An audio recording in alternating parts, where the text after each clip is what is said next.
Home guard જવાનોને લઈને ગુજરાત સરકાર દ્વારા એક મહત્વનો નિર્ણય લેવામાં આવ્યો છે, જેમાં હોમગાર્ડ જવાનોની વય નિવૃત્ત 55 વર્ષની હતી, તેમાં 3 વર્ષનો વધારો કરીને 58 વર્ષ કરવામાં આવી, જે ખૂબ સારી બાબત કહેવાય. પણ આજ દિન સુધી તેમના પગાર વધારા માટે કોઈ નિર્ણય લેવામાં આવ્યો નથી.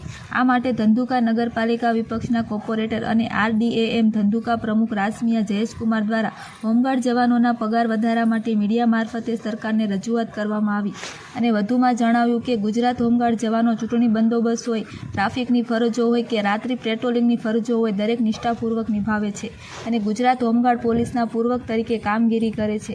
તેથી હોમગાર્ડ જવાનોના પગાર વધારા માટે પણ સરકાર નિર્ણય લે એવી રજૂઆત કરવામાં આવી.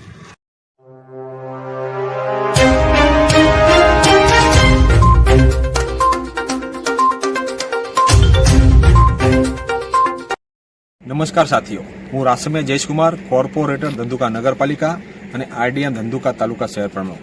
હાલમાં જ ગુજરાત સરકાર દ્વારા એક મહત્વનો નિર્ણય લેવામાં આવ્યો છે, જેમાં હોમગાર્ડ જવાનોની વય મર્યાદા 55 વર્ષની હતી, જેને 3 વર્ષનો વધારો કરીને 58 વર્ષ કરવામાં આવી, જે ખૂબ જ સારો નિર્ણય કહેવાય. પણ હોમગાર્ડ જવાન માટે પગાર વધારા માટે આજ દિન સુધી કોઈ પણ નિર્ણય લેવામાં આવ્યો નથી. જો સરકાર દ્વારા હોમગાર્ડ જવાનોને પગાર વધારા લેવામાં આવે તો ખૂબ જ સારી બાબત કહેવાય. અને હોમગાર્ડ જવાન પોલીસના પૂરક તરીકે કામગીરી કરે છે અને કોઈ પણ બંદોબસ્ત હોય, ચૂંટણીનો બંદોબસ્ત હોય, ટ્રાફિકની સમસ્યા હોય, ફરજો હોય, બધું જ તેઓ નિષ્ઠાપૂર્વક નિભાવે છે. તે માટે જો સરકાર દ્વારા હોમગાર્ડ જવાનો માટે પગાર વધારો કરવામાં આવે તો અતિ ઉત્તમ કહેવાય અને હોમગાર્ડ જવાન પોતાની ફરજમાં વધારે સારી કરી શકે માટે પગાર વધારો થવો જોઈએ. આ સાથે મારા જય ભીમ, જય સંવિધાન, જય ભારત.